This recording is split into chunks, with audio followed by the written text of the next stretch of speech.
Check this.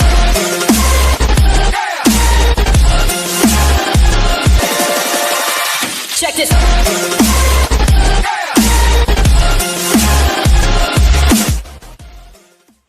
Assalamualaikum warahmatullahi wabarakatuh. Perkenalkan, kami dari kelompok 3. Di sini kami akan membahas mengenai teknik shaping, prompting, dan fading dalam modifikasi perilaku yang beranggotakan Khairatun Nikmah, Muhammad Ikro Haikal, Nahdiyati, Putri Salma Yulianti, Rizkiatul Ilahiyah, Siti Aisyah, dan saya sendiri Trinur Sapitri.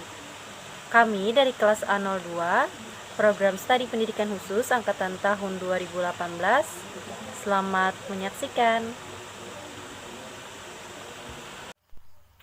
Di sini saya akan menjelaskan tentang teknik shaping. Yang pertama ada pengertian, yang kedua ada kegunaan shaping. Nah, pengertian dari shaping adalah sebuah prosedur yang dapat digunakan untuk membentuk sebuah perilaku baru yang belum pernah ditampilkan oleh individu dalam modifikasi perilaku. Dalam teknik shaping, pembentukan perilaku dilakukan dengan cara memberikan reinforce atau penguatan pada setiap tahapan perilaku, sehingga semakin lama semakin mendekati target perilaku yang kita inginkan. Yang kedua, ada kegunaan shaping. Menurut Milton Berger tahun 2004 dalam buku Agus Supriyanto tahun 2016, kegunaan shaping ada 3, yaitu membentuk perilaku baru, memunculkan kembali perilaku yang sebelumnya sudah pernah muncul, dan yang ketiga ada mengubah beberapa dimensi perilaku yang dimunculkan seseorang. Selanjutnya ada unsur teknik shaping. Yang pertama ada topografi, yaitu mengacu pada bentuk tentang ruang atau bentuk sebuah respon khusus seperti misal gerakan yang ditimbulkan. Yang kedua ada amount, yaitu jumlah waktu atau jarak dari sebuah perilaku khusus yang dimaksud.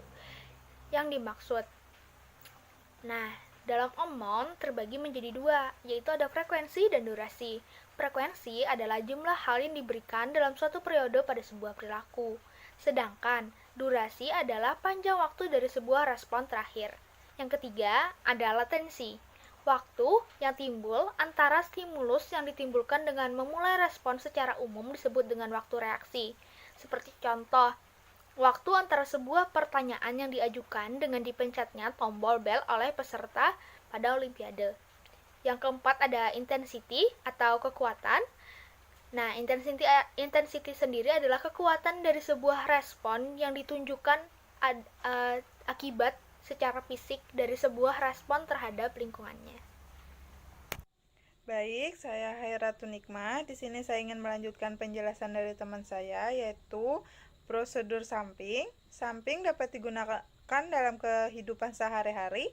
Penerapan samping menurut Kamalasari dan kawan-kawan 2011 dalam Agus Supriyanto 2016 adalah sebagai berikut. Yang pertama, membuat analisa ABC. Yang kedua, menetapkan target perilaku yang akan dicapai. Yang ketiga, tentukan bersama jenis reinforcement positif yang akan digunakan. Yang keempat, membuat perencanaan dengan membuat tahapan pencapaian perilaku mulai dari perilaku awal sampai perilaku akhir yang diterapkan. Yang kelima, perencanaan modifikasi selama berlangsungnya percobaan program shaping. Yang keenam, penetapan waktu pemberian reinforcement pada setiap tahap program. Misal setelah beberapa kali percobaan perilaku target dalam satu tahap.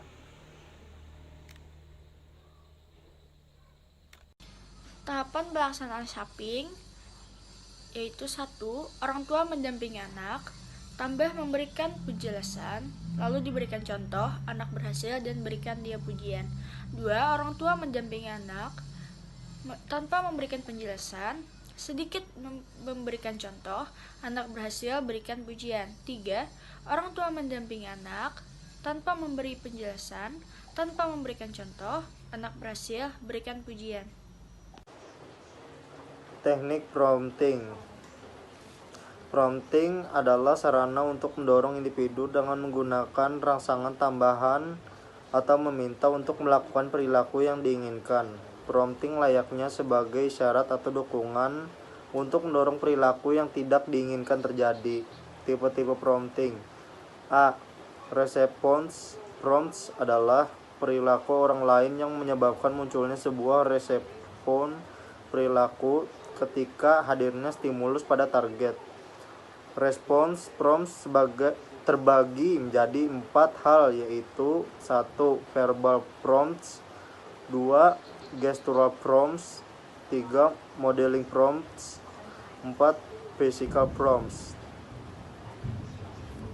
Perkenalkan, nama saya Putri Salma Yulianti. Di sini saya akan melanjutkan penjelasan mengenai tipe-tipe prompting. B. Stimulus prompts adalah melakukan perubahan pada hadirnya stimulus. Dalam stimulus prompts, yang dirubah adalah stimulusnya, menambah stimulus atau bahkan mengurangi dari stimulus sehingga mencapai respon yang tepat. Stimulus prompts terbagi menjadi 2 bagian. Yang pertama, ada within stimulus prompts, adalah mengganti stimulus dengan berbagai cara, baik mengganti posisi ataupun dimensi seperti ukuran, bentuk warna, dan intensitas.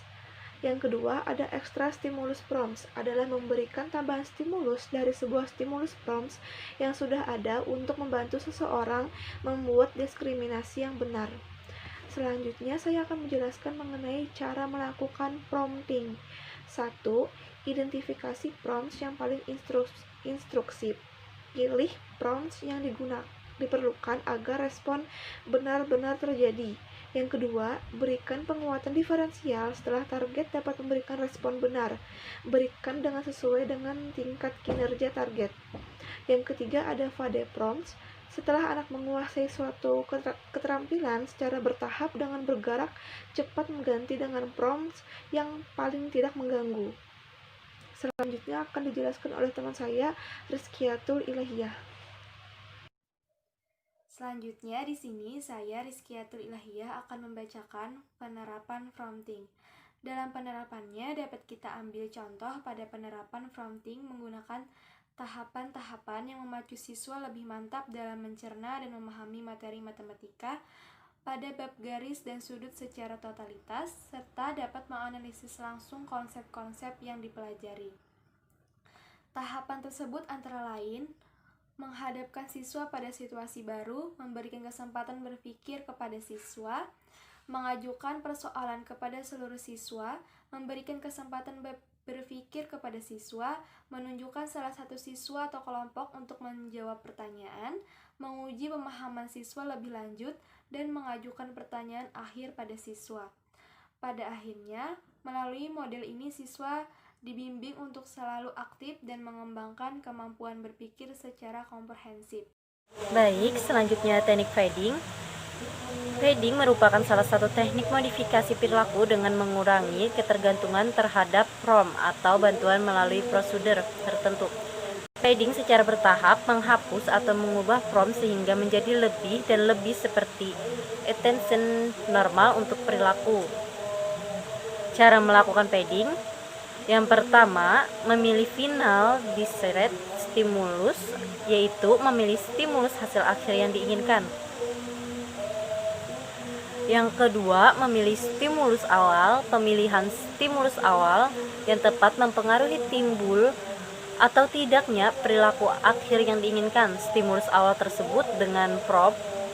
Prompt adalah sebuah stimulus permulaan untuk merangsang kemunculan perilaku yang diinginkan selama proses fading. Stimulasi tersebut akan dieliminasi atau dihilangkan apabila perilaku yang diinginkan sudah kuat atau sudah benar-benar dikuasai. Adapun pedoman penggunaan fading agar efektif adalah sebagai berikut. Yang pertama, menetapkan stimulus akhir yang diinginkan. Stimulus yang akan menghadirkan respon atau target tertentu. Yang kedua, memilih reinforcement yang tepat. Yang ketiga, menetapkan stimulus awal dalam langkah fading. Yang terakhir, meletakkan rancangan bila terjadi efek. Selanjutnya, penerapan fading. Dalam penerapannya dapat kita ambil contoh pada masa sekarang, yaitu pada situasi pandemi saat ini. Fading bisa dijadikan salah satu metode yang digunakan dalam membentuk sebuah perilaku terhadap anak selama diberlakukannya learning from home. Anak lebih cenderung mengandalkan orang tua karena anak berpikir bahwa segalanya akan lebih mudah dengan sentuhan tangan orang tua. Selain itu, Orang tua yang juga dituntut untuk work from home juga tidak punya alasan untuk melakukan kegiatan di luar rumah. Hal tersebut merupakan pemicu hilangnya semangat belajar terhadap anak karena memiliki anggapan seperti itu.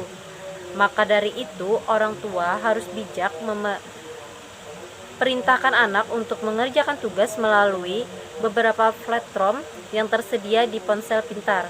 Dengan memberikan kesempatan pada anak dalam mengerjakan tugas, diharapkan agar anak mandiri dan tidak ketergantungan meminta bantuan dalam mengerjakan tugas atau memecahkan soal-soal.